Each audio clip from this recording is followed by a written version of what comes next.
ඉතින් අද මේ වීඩියෝෙන් කතා කරන්න යන්නේ Hero Xtreme 125R බයික් එකට රුපියල් 11000කට ආසන්න මුදලකට කරපු මොඩිෆිකේෂන්ස් මොනවද කියලා තමයි අද මේ වීඩියෝෙන් කතා කරන්න යන්නේ.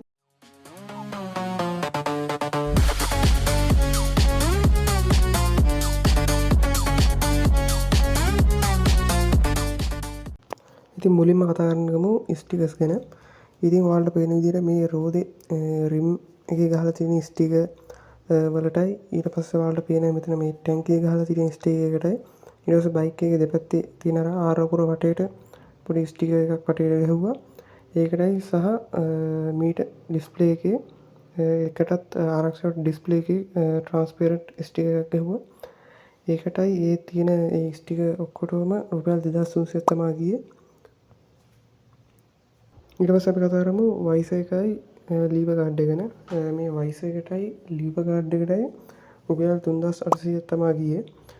ඉතින් ඊට පස්සේ මේ විදිහට සයිඩ් මිරර් ග්ලාස් ටිකත් අලුතෙන් දාගත්තා. ඒවට රුපියල් 4800ක් තමයි ගියේ. ඉතින් මේ ඔක්කොටම 10900ක් ගිහිල්ලා තියෙනවා.